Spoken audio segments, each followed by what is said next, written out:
Prince Harry and Meghan Markle celebrate their second wedding anniversary and surprise some charity workers. And Prince William acknowledges his brother in a letter before releasing a star-studded video with his wife, Duchess Kate. Let's join together across the UK and reach out to someone. If you're struggling, it's important to talk about it. Plus, Tim Rooke, official royal photographer, tells us the stories behind some of his favorite photos. What the Princess of Wales used to do, she would always just turn before she went into the building.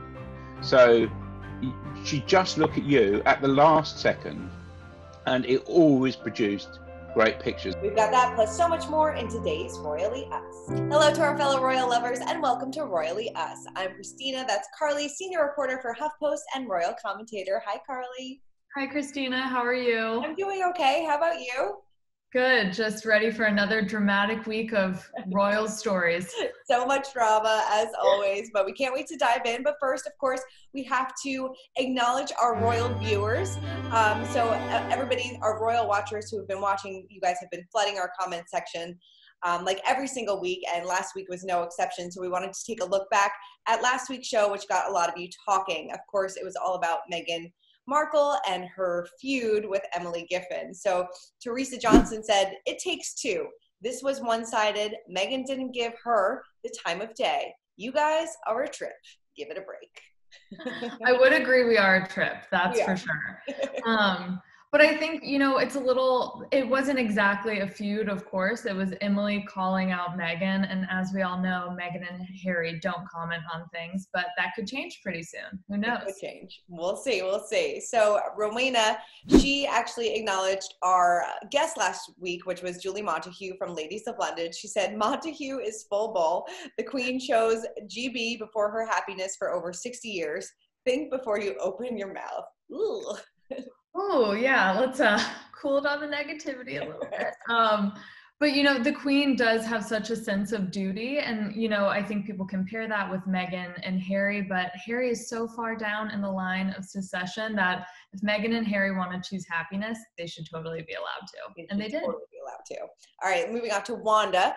She says, "She never tried. Come on, people. Even Diana stayed 15 years. She tried. Kate is doing a great job. She's trying and adapting. Sophie is still there. This American never tried. She wanted the fame, the white dress, and veil. I mean, really." Ooh, of course, she's talking about Meghan. I know. I don't think that it's a great argument that, you know, Diana was miserable for 15 years. Meghan should stay and be miserable for at least 15 years. Yeah. You know, Meghan and Harry made a decision within 2 years to get out. And, you know, I think a lot of people applaud that.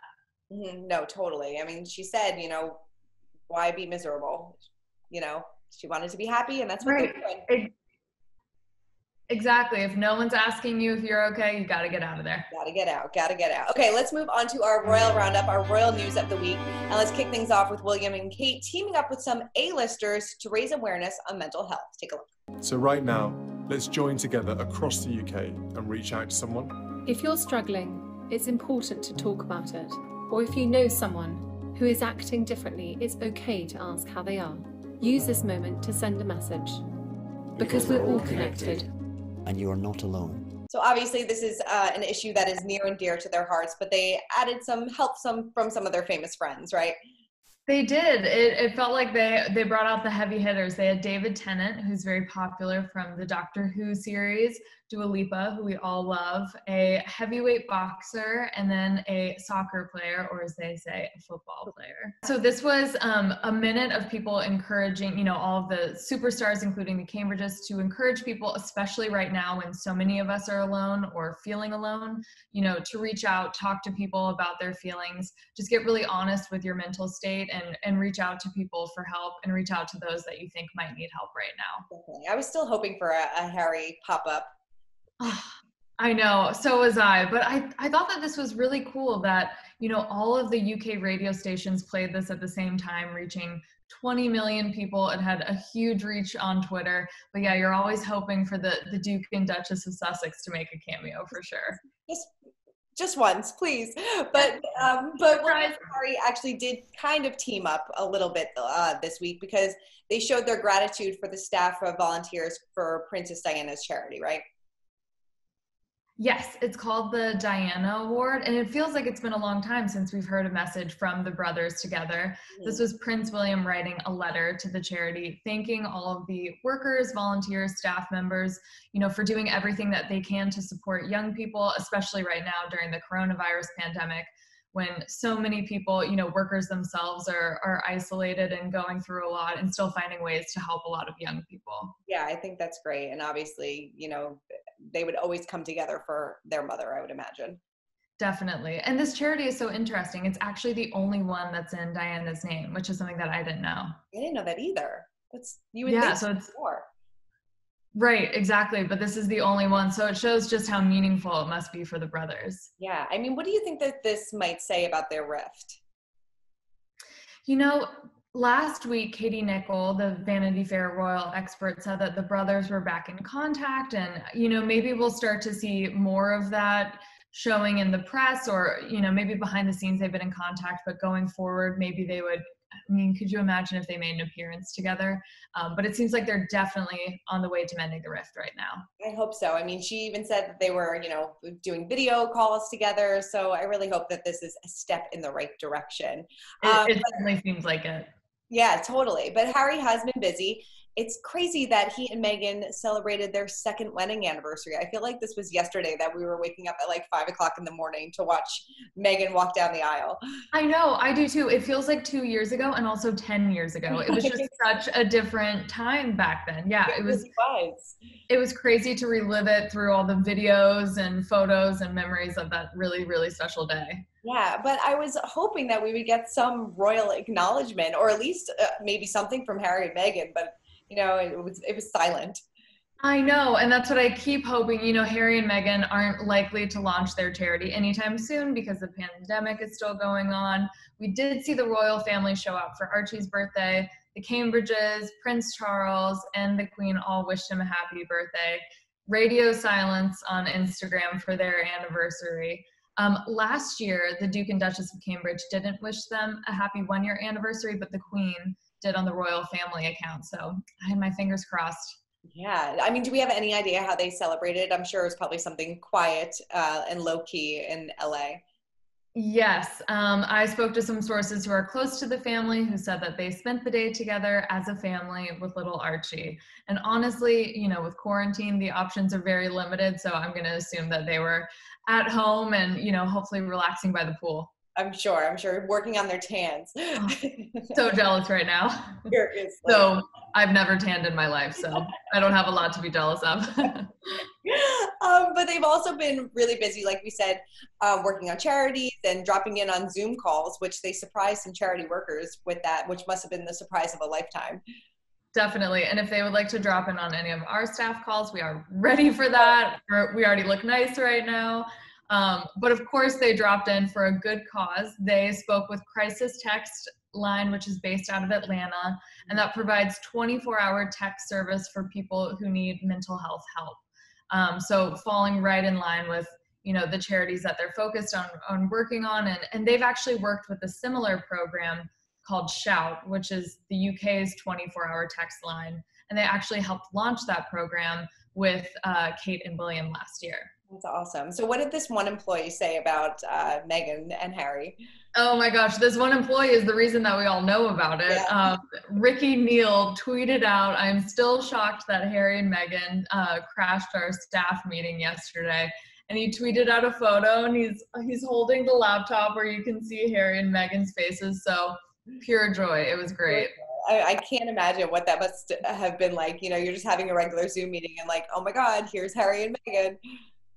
Oh my gosh, I know. I would be like, I probably should have changed out of sweatpants or showered for this. But yeah, and hopefully in the coming days, we have more information and possibly more pictures outside of this one Twitter screenshot. But looking forward to hearing more about it. Oh, I cannot wait. All right, so let's move on to our royal history moment of the week. And we are so excited about this because Tim Rooke, official royal photographer for Shutterstock, is going to help us break down all of his favorite royal photos.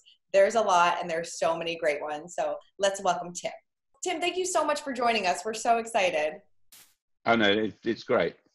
So we're going to talk about some of your favorite royal photos of all time. But before we do that, kind of give us a little bit of a backstory about how you got started. Well, I did a degree in photography in the UK, then went off to Australia and worked for 3 years. And I came back to the UK in 1990, sort of phoned everyone up and ended up with a company called Rex Features, who Shutterstock bought. And at the time, you know, Princess Diana was around. She was the most famous person in the world almost. And I just became interested in covering the royals because it looked exciting. There was lots of travel, which I love.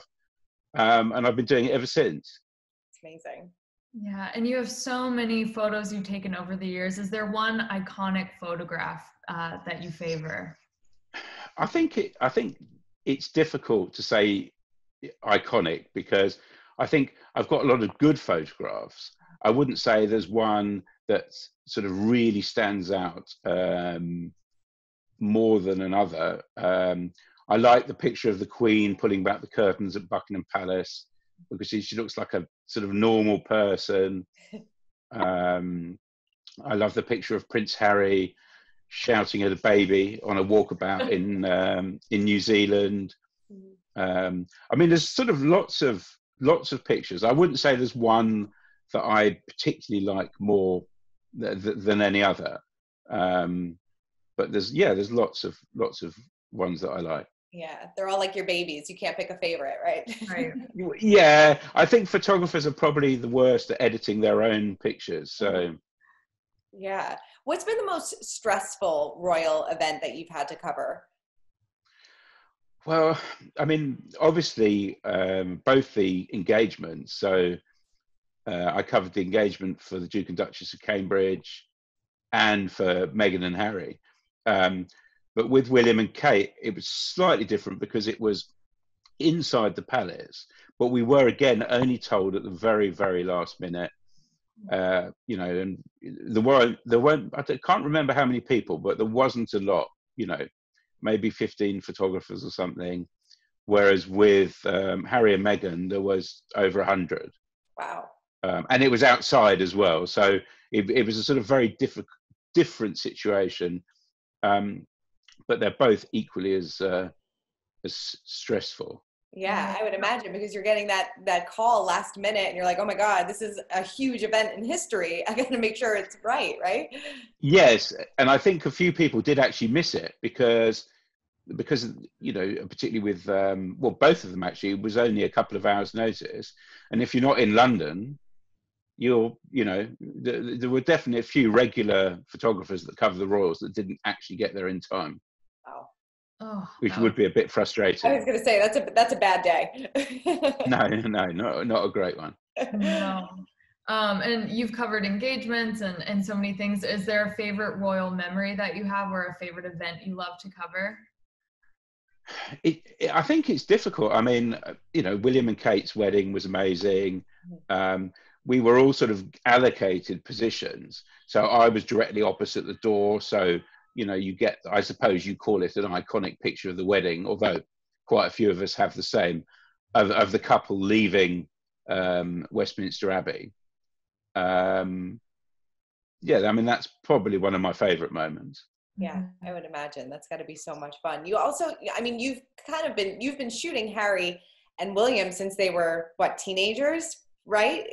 Even well, I suppose even younger than that, because I started in 91, so I don't know, that's 29 years ago. I mean, Harry's he's what, 35? 37, 35, yeah. So yeah, since they were quite small, definitely, yeah. I mean, that's got to be so amazing to kind of watch them grow up, like literally before your eyes. Yeah, no, it's been great, and you know, I've done quite a few tours with both of them. I did a great tour a year or so ago with Harry. We went off to Africa, and I was the only person that went. Wow!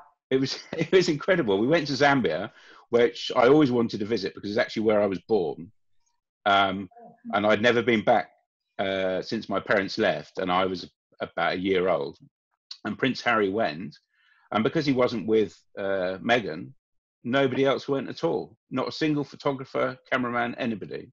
That's crazy. So it was just me. So that was actually, yeah, that was great fun. And it's obviously a bit easier to get good pictures if there's only you there. I mean, what's that dynamic like? I mean, what's he like when it's just, you know, one-on-one? Well, I mean, you've got to remember there's lots of other people there. Sure. You know, it's not like it's you know, there's I mean, a lot of royal pictures, you look at them and you think, oh, that might look a bit boring. But you got to remember, it'd be like photographing the president. There's hundreds of people around them, you know, security, you know, hangers on, press secretaries, everyone. And you're essentially trying to get a picture without any of those people in it, which is quite hard. So you're not really chatting to them, you know, in the same way. But of course, you know, if they know that you're there and you're the only one, you know, they obviously try and help you because it's a mutual thing. You're trying to get good pictures. They're trying to get publicity for whatever charity or cause they're promoting. And back to, you know, William and Harry, when you're on tour with them, or is their brotherly bond evident? What are they like when it's just the two of them? I mean, to be honest, we haven't done that many tours with the pair of them. Of course, there's, you know, we did a tour to Africa where I saw a picture that I think Sam's got as well with a snake. So yeah, we've got exactly the same picture. So I mean, we haven't done. I mean, they're obviously friendly. It's difficult because we're only seeing one aspect of it, and there's lots of things you read in the press. But I mean, you know, as a photographer, you know, all I can say is what I see, and they appear to be, you know, very good together. Yeah. I mean, how did things, you know, when Meghan came about, you know, we saw a lot more photos of the two of them engaging in some PDA, which we never really see from royals. I mean, as a photographer, was that kind of surprising to you, or was that kind of like refreshing?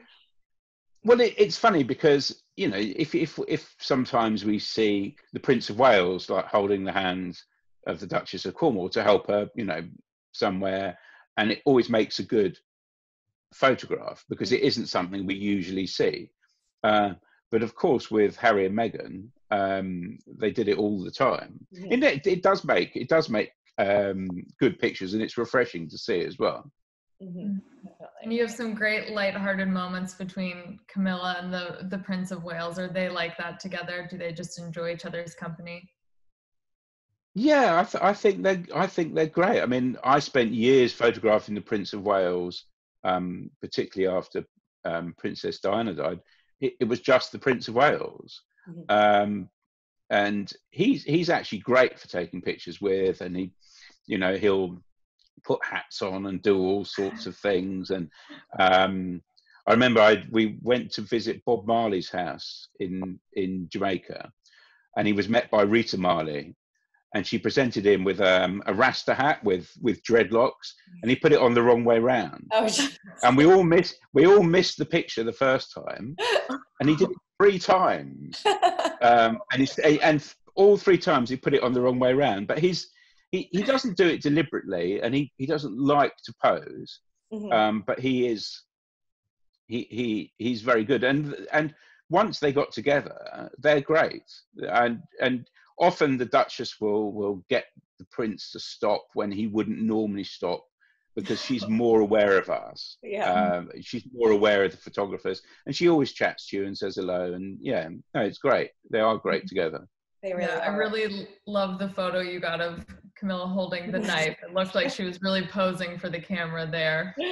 Well, I mean, it's funny, that picture was on 3 front pages the following day in the UK of national newspapers.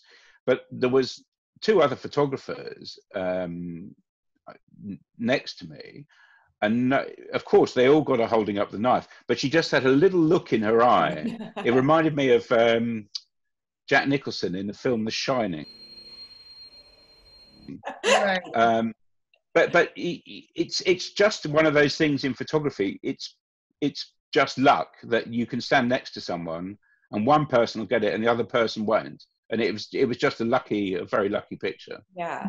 I mean, you mentioned Diana before, and you have some beautiful photos of her. I mean, what do you remember about her the most, and do you have a favorite memory of her? Well, it's funny because obviously they got married in, I think, 1981, and I was only 16 years old. And very sadly, I lived in London, and I went and slept outside the St Paul's Cathedral to watch the wedding along with everyone else. I mean, I was interested in photography, but I just went because it was a sort of like national celebration almost. So I didn't really start photographing her as a professional until I came back to the UK in 91. And at the time, she was the most famous person in the world. I mean, I think you take her and Mother Teresa or something. And everywhere you went, you know, there was before the internet, everywhere you went, you'd see magazines with her on the cover. You know, and I'd go somewhere like Bangladesh and they talk about Lady D, you know, Lady Di. And yeah, I mean, she was a very warm person and she was great to photograph. And I was going to say, I know some royals don't like to be photographed or don't look at the photographer. Would Diana, you know, sort of help you out? Yes. I mean, so if you were going to do, I mean, often what we do can be very boring. It can be, you know, someone walking from a car into a doorway. Well, if they're walking from a car into the doorway, you all want to be standing by the doorway because it gives you more chance, you know, you get more time of them walking towards you. What the Princess of Wales used to do, she would always just turn before she went into the building. So she'd just look at you at the last second, and it always produced great pictures. I think I did a picture of her. It was on her 36th birthday, which sadly was her last birthday, and she went to the Tate Gallery, and there was a reception. She just turned just before she went in, and it made an absolutely great picture. Whereas now, the younger royals do it slightly differently. So they tend to talk to the person that's greeting them, which is of course only polite. But of course, with her, it was great because you always knew you'd get a picture. Yeah, I think that's so fantastic. I love hearing that. You have a really funny story behind a photo with William and the cattle, correct? Yes, it's actually funny. I've only just started doing Instagram, and I only started a month or so ago. So what I've been doing was, because obviously we've got nothing to photograph at the moment, so I've been putting a different picture on every day. And yesterday's picture was Prince William holding a lamb. And when I put it on, I got all these comments from journalists who were there at the time saying, wasn't that the time when you electrocuted yourself? And unfortunately, there was a cattle fence between the media and the prince. And out of probably 30 people, I was the only person that managed to touch the fence. And I let out a rather loud sort of yelp. And sort of everyone started giggling, including the prince, who probably thought we all deserved it. So that's amazing. That is so funny. And you also have a great photo of Charles with the Spice Girls, right? Yes, yeah, no, that was, I mean, at the time, the Spice Girls were incredibly famous, and I think there was a gala reception for them somewhere.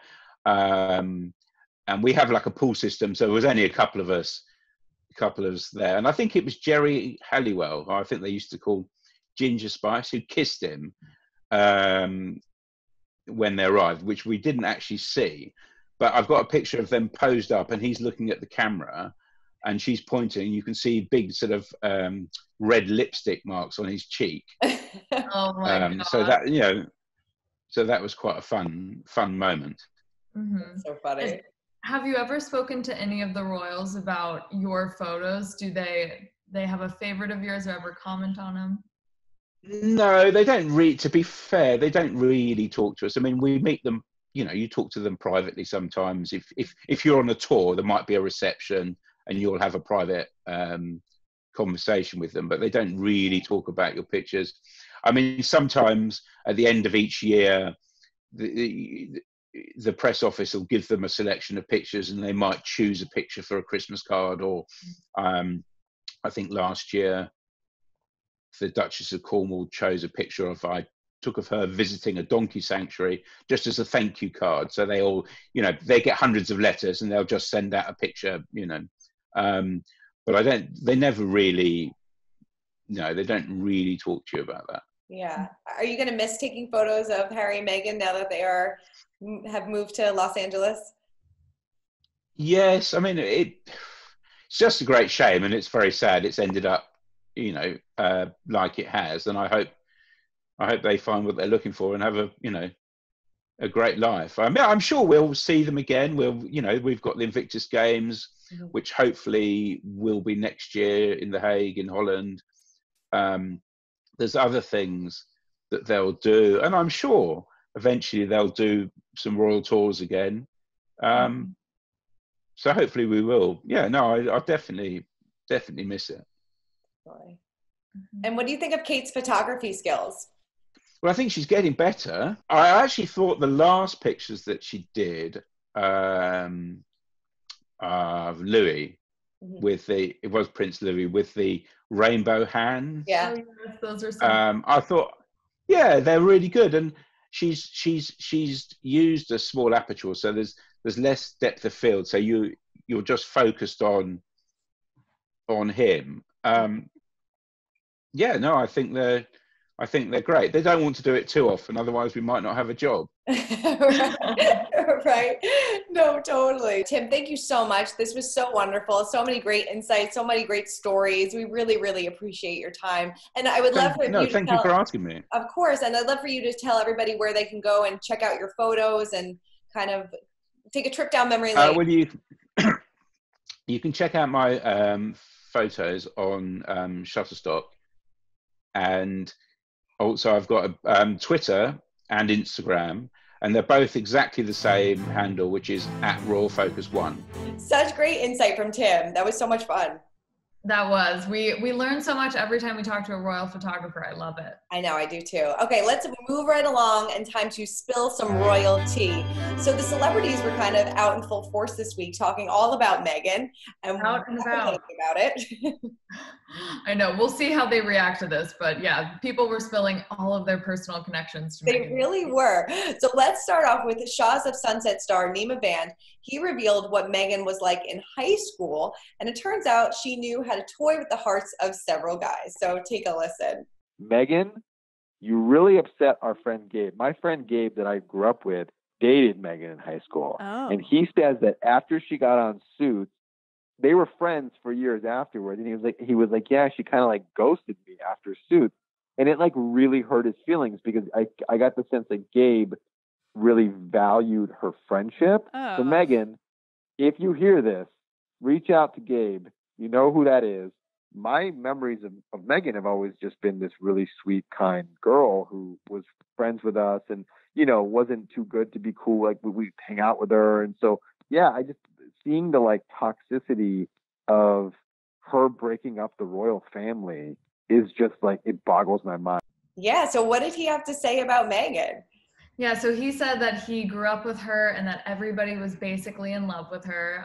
One moment really stood out to him where he said that they were at a party when they were about 16. Meghan came over, sat in his lap, and said, "You are so beautiful" in Farsi. And he said, "How did you know Farsi?" And she said, "I learned it for you." And then just walked away, which, I mean, if anyone did that, that would leave quite the impression. But now the fact that she's royalty, and he said that everybody loved her at school, but she toyed with our hearts masterfully. Wow. Cute. What a story to like bring up at parties and things like that. Like, I know, I'm surprised that we haven't heard it sooner, but you know, after he said the story, a few people took it a little out of context or thought that he was, you know, revealing something that he shouldn't have about Meghan, but he went on Twitter and said, you know, this is supposed to be a really wonderful, innocent memory. I hope that people really liked it. And then at the end of the interview, he said, you know, Meghan, you remember my friend Greg, you ghosted him basically. And he clarified on Twitter that he was joking. And luckily with Facebook, you know, ghosting happens all the time. oh, I don't totally. quite Yeah. So, you know, I think he wanted to clear the air after getting a little royal pushback on that. Oh, I'm story. sure. They're like, you need to stop talking now. Yeah, definitely. Surprising that more people from like her high school days don't really come forward, or like people that knew her during her childhood. Right. And we've heard from some teachers over the years and everything like that. But I think that, you know, speaks to a testament maybe of her character, that a lot of friends haven't said a lot, and yet her family, you know, has kind of put her on blast every opportunity. So maybe her friends see that and are like, we're going to save the nice stories for another time when the attention is off Samantha and Thomas Markle. Totally. Okay, let's talk about Lucy Hale, because she actually revealed what it was like meeting Meghan for the first time when they worked on a pilot together. And this was actually Lucy's first pilot ever. Yes, it was. And actually, she was 16 when she met Meghan. They were working on an ABC pilot called Secrets of a Small Town, which, you know, did not air, but hopefully ABC, we're looking at you. Now's the chance. She said that they didn't have any scenes together, but she met Meghan at a table read, and all she could think was, she's so beautiful. Yeah. Oh, well, I'm sure. I mean, she is beautiful. I wonder if ABC would ever, like you said, kind of air this pilot. I know. And there are a few pilots that she was actually in that we've seen teasers for. So it would be so interesting for everyone to see all of these roles, and I bet people just need to go mine their archives and see what kind of hidden gems they have. I'm sure like so many people, like even like early junkets and set visits and things like that, you know. Exactly. We've got the time. I would watch anything right now. Well, she did a lot of, was it Hallmark movies? She did, yeah. She did a few Hallmark movies. We've seen her Deal or No Deal days. They actually, you know, brought those episodes out. Howie Mandel would like her to reprise her role on Deal or No Deal again. I think I can speak for Meghan and just say she will absolutely not do that. Or Meghan will not even entertain that idea. But yeah, there's also, there are a few cameos. I've been watching TV a few times, and she plays, you know, a FedEx girl in Horrible Bosses. And I just remember being so shocked seeing Meghan Markle on the TV. How far she's come. Yes, definitely. Okay, rounding out the royalty is Catherine McPhee, who actually revealed that her husband, David Foster, and Prince Harry are kind of like BFFs. Take a look. My husband has like a really, really beautiful relationship with Harry. They're so cute. They're like father and son. So we just stay in touch with them. But mostly it's Meghan and I knew each other from childhood, but really Harry and my husband are friends, so it's really nice. This was, well, we knew that they had this connection, but we didn't know that they were that close. Yes, definitely, because we know that Catherine and Meghan actually grew up together in LA and went to the same schools. They were never really that close, but she revealed that her husband, David Foster, who helped the couple find a house in Canada because he's Canadian. But she revealed that Harry and David have a father-son-like relationship. She said it's so cute. I would say David has 5 kids of his own. So I don't know if he's claiming Prince Harry as another son. We haven't heard David specifically talk about it. But she said she and Meghan don't really speak that much, but David and Harry are just, like you said, BFFs. So crazy. And David actually helped set them up at their home in Canada when they first moved over here. Yes, he did. During their 6-week sabbatical, when they announced that they were taking some time off over the Thanksgiving and Christmas holidays, which obviously extended for a little while after that. But he found someone that had a house and acted as the liaison between the owner of the house and Harry. And he said that being Canadian and part of the crown and the Commonwealth, he was just really, really honored to help the royal out. Wow. Like we said last week, friends in high places, it definitely helps. Friends in high places. But this was so much information. You know, I feel like Harry and Meghan are pretty private. So after this interview, you know, I was like, well, I wonder if they'll be texting again after this, because that's revealing sort of a lot for royals and royal friendship. I was thinking the exact same thing. I was so surprised that she spilled so much. We'll see. Yeah. Probably not the best idea, but good for us. Yeah, great. We really wanted to hear about it. So Catherine, keep talking while you can. Right. Well, we know that Harry and Meghan probably won't be going back across the pond anytime soon, and a lot of visitors may not be going either. So let's break down the royal rules, because big news out of Buckingham Palace is that they're going to be closed for the remainder of the year, right? Yes, they are, because usually the Queen will leave Buckingham Palace and go stay at her Balmoral residence.